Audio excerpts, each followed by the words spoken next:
place for the first time. I am coming at you from the Flavor headquarters here in Scarborough, which is in Toronto, Canada. And I'm going to talk to you today about being alone.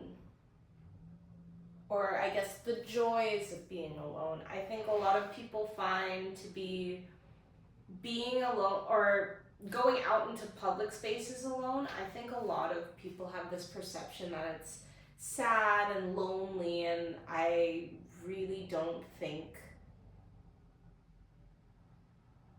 that's the whole scope of it. As with most things, that is maybe for some people it is that way, but I think there is a lot of power going to public spaces alone, or public events, social events alone. And yeah, it's been on my mind recently just because I've been going out to clubs more often this year, or this summer. I was never really a club person in my 20s. I think I was just in the wrong clubs, or I guess because what I do now is I look for specific DJs that I want to listen to before I choose the club, rather than to choose the club and then kind of get dealt the music that you're dealt with. So when I have conversations with people in the club or outside of the club when I'm smoking, or even when I'm telling people about me going out to these clubs by myself, generally I get a lot of responses that are like, oh wow, that's so amazing. I could never do that. That's so brave of you. I don't think I could do that. Or I wish I could do that. So it's really cool that you're doing that. And yeah, I found it interesting just because it's something that I guess I've always been comfortable with. I remember in high school I used to go out to movie premieres by myself. I would go to restaurants by myself, festivals by myself, and dance classes by myself when I was first getting into dance, just because I knew at those times that there were things that I wanted to experience, things I wanted to experience, or places I wanted to go, that if I had waited around for one of my friends, I just never would have gone, because it wasn't in their interests. And sometimes you have to put yourself in the environment to find other people who align with those interests and will potentially have a relationship with you later on, a friendship or whatever. But yeah, I mean, I never felt lonely during those times. I've always also been an observer, so it was always just cool for me to go to some of these places and then just kind of observe everyone around me and just to be in the energy of other people. I think this is also a large reason why I've always been more behind the scenes, or really involved in behind the scenes of events, just because I like being in spaces with a lot of people, but because I was shy and I was a little more introverted, having something to do and something to be busy made me feel less like, oh, I'm here alone, and that's something I should think about. It really is a great experience, and I guess the reason why I thought to talk about this today is because there is a communication expert that I follow. His name is Vin Jiang. I think that's how you pronounce his last name. If not, and Vin, you're watching by some miracle, so sorry. But he was talking about how there are these exercises that he suggests for his students for public or for speaking, where they get to play around with their voice. And what happens often that he finds is that these people will go home to their partner, or they'll do these exercises with their friends with no context, and then those people will be like, what are you doing? That's so weird. Stop doing that. It's very odd. And I've noticed within myself, or I guess just in general, that this is the issue when people are trying to change themselves from whatever mold they've been stuck in for however long. And I realized that by me going out alone and just being distant from a lot of the friends that I typically are not necessarily even friends, just a lot of the people that I've surrounded myself with for the past decade or longer, is that the beauty of putting myself in new environments by myself is that I get to project a different version of myself and not have this inherent feeling like I'm being judged for it. Or it's just that my new actions are being judged. Because I think this year I have felt that way. I feel like every time I post something that maybe that other people have an underlying storyline as to why I post certain things now, or why I make certain posts or whatever. And yeah, I really don't care, but I understand how this reaction from other people hinders growth.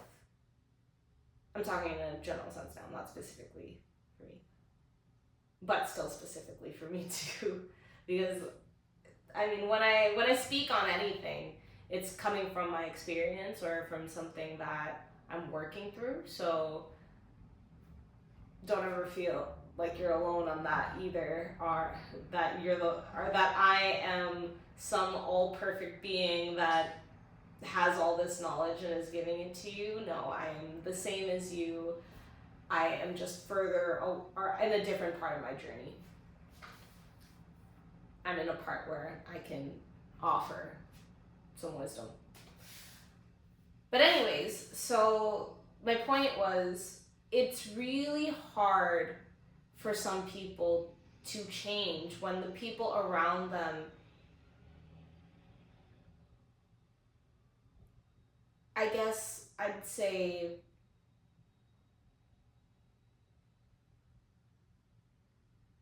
are unfamiliar or uncomfortable with the change for whatever reason.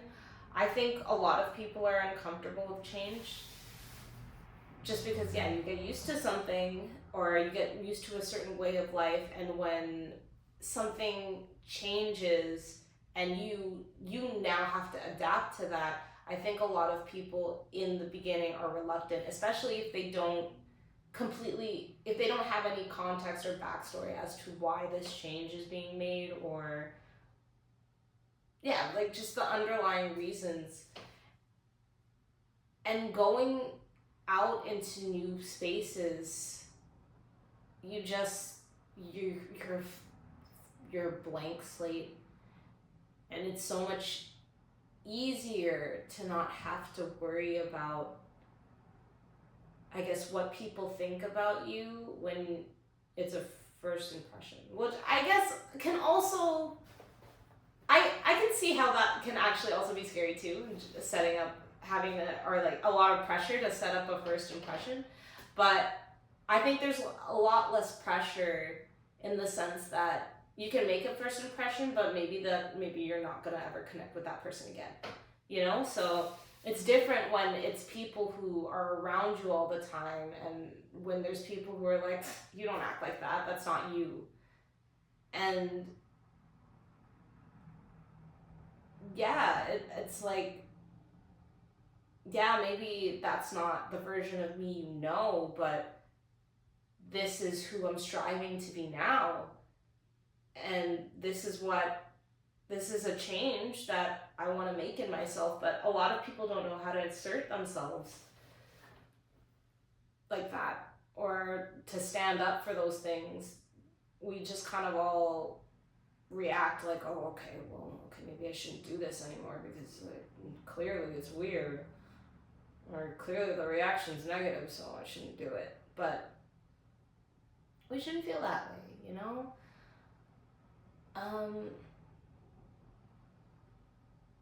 We should feel free to change ourselves and to evolve and to grow. We're really big on growth. And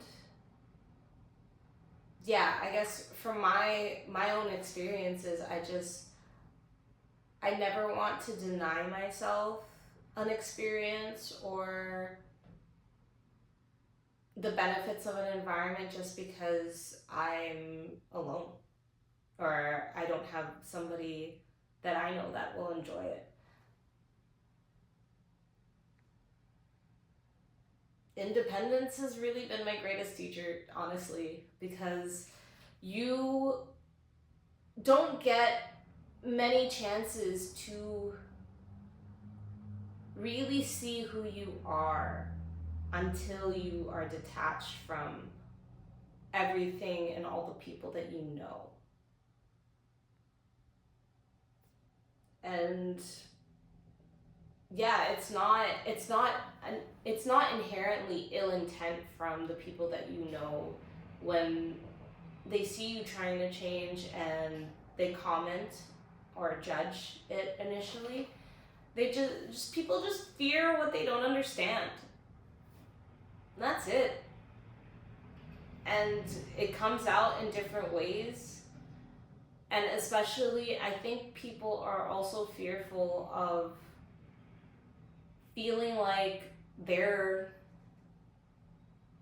not doing what you're doing. And so they project that. And it sucks because you would think that people would be happy for you, or that you would hope that the people that you surround yourself with would be happy that you're doing better. But a lot of people, most people think for themselves, right? So it triggers something in them sometimes. And basically, I'm saying all of this all to say that shouldn't discourage you from doing things alone, and you should really see being alone by choice as something beneficial and an opportunity, because it is. I think any opportunity to reinvent yourself is a gift. And just like anything else, it might be uncomfortable at first, but man, there are so many possibilities of things that can happen when you forget about leaning on or being dependent on others, and just kind of going with the flow and going with what your heart says. That is how I've been living my life for, I guess, since the beginning of the year. It's September now, so the last 9 months. And yeah, this year has just been filled with so many different experiences, and a lot of them is because I pushed myself to do them, even though I had to do them alone. I started off with networking because I have 2 businesses that I've started. I have a wedding planning or event planning business, and I have this small studio space that we are recording from right now. And I realized that my confidence and my ability to sell these places or to market these places and network were huge hindrances to the fact, to my business just doing anything. So I put myself out there. I went to the Canadian Bridal Show and I connected with as many vendors as I could.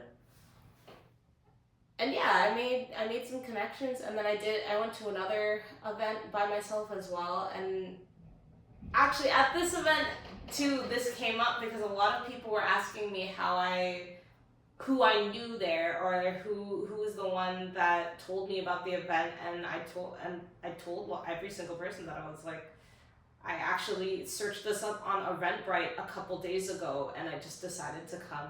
And a lot of people get impressed by it, because I do think a lot of people wish they had enough courage to go out to places alone, or to not that as the goal, but to go to a certain place because they want to be there, and to not allow the fact that other people don't want to go with them to deny them from that experience.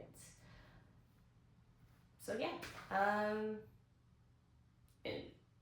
I hope that after watching this video that you find something that you want to do and you go do it, regardless of if you have a companion or not, because you deserve to have that experience.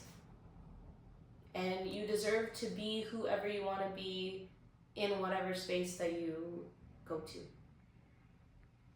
Okay, I think that's it. So, bye.